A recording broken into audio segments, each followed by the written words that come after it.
अस्सलामुअलैकुम, क्या हाल चाल है। उम्मीद है आप सब खैरियत से होंगे।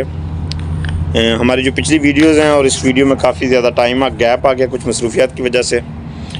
इस दौरान एक पूरी दुनिया में एक बहुत बड़े तनाज़े ने जन्म लिया है जिसे गज़ा और इसराइल का तनाज़ा कहा जा रहा है, जो कि हमें वर्ल्ड वार 3 की तरफ लेके जा रहा है। हम कुछ हक़ाइक़ बयान करेंगे इस वीडियो में गज़ा के मुतालिक, इसराइल के मुतालिक और उनके जो इत्तेहादी बनने जा रहे हैं फ्यूचर में उनके मुतालिक। सबसे पहले तो हम आपको ये बता दें कि गज़ा बेसिकली जो जिसे हम हमास कह रहे हैं वो है क्या ना। ये एक पट्टी है, फ़लस्तीन की पट्टी छोटी सी, जिसकी लंबाई 41 किलोमीटर है और 12 किलोमीटर या 11 किलोमीटर इसकी जो चौड़ाई है, और ये 365 किलोमीटर का एरिया बनता है। सबसे पहले तो आपको ये पता होगा कि मुसलमानों के लिए ये जगह बहुत ज़्यादा अहमियत की हामिल है। 1948 जब जैसे ही खिलाफत उस्मानिया ख़त्म हुई उसके बाद ये जो रियासतें अलग-अलग हुई हैं, मिस्र, लबनान, शाम, तुर्की, उसके बाद तब से अब तक ये सबसे ज़्यादा पुरतशद्दुद पट्टी अगर हम कहेंगे तो गज़ा की पट्टी है। 2020 में गज़ा को अनलिवेबल प्लेस कहा गया कि इस दुनिया में जहाँ ऐसी जगह है जहाँ रहा नहीं जा सकता बिल्कुल। और गज़ा के स्टैट एंड फिगर के मुताबिक वहाँ 56% लोग जो है ना ख़त्े गुर्बत के करीब रह रहे हैं, बेरोज़गारी और बाकी चीज़ें मिलाकर। ये एक गुंजान आबाद इलाका है, थर्ड वर्ल्ड का जो कह लें तीसरे नंबर पे ये गुंजान आबाद इलाका है, जिसमें 2008, 2012, 2021 मुख्तलिफ टाइम पे इन पर बमबारी हुई, जिसके नतीजे में कोई 5000 के करीब फ़लस्तीनी शहीद हुए हैं, हज़ारों बेघर हुए हैं और इनके स्कूल, हस्पताल, इवन के जो मेडिकल केयर सेंटर हैं वो भी तबाह किए गए हैं इस दौरान ना। अब इस वक्त सिचुएशन ये हो गई है कि बीइंग पाकिस्तानी हमें भी इस चीज़ का कहना चाहिए कि यार ये बहुत बुरा हो रहा है, ये ऐसा नहीं होना चाहिए। आप देख रहे हैं पूरी दुनिया में अगर पिसी हुई कौम है तो वो मुसलमान है ना। बीइंग अ मुस्लिम हमें ये भी सोचना चाहिए कि हम किस वजह से पिसे हुए हैं।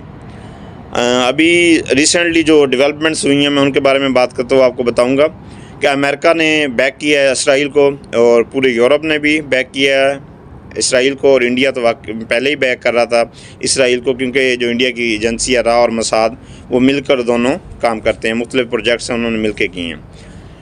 अभी जो रिसेंट डेवलपमेंट है उसमें सऊदी अरब जो है वो भी हमारे गज़ा के साथ खड़ा, फ़लस्तीन के साथ खड़ा हो रहा है, और इसके अलावा ईरान अल-ऐलान खड़ा हो रहा है।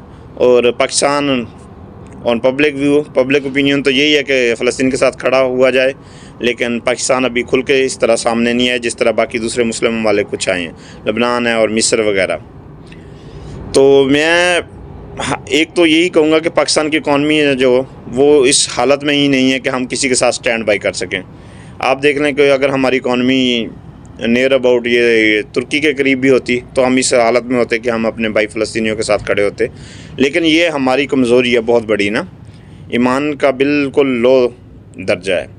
और इस वक्त जो ब्लॉक बन रहा है, नया ब्लॉक जो बन रहा है, उसमें रशिया, सऊदी अरब और चाइना भी अभी इसलिए खामोश है रशिया की वजह से, और रशिया डायरेक्टली या इनडायरेक्टली इस वार में कूदना चाहता है।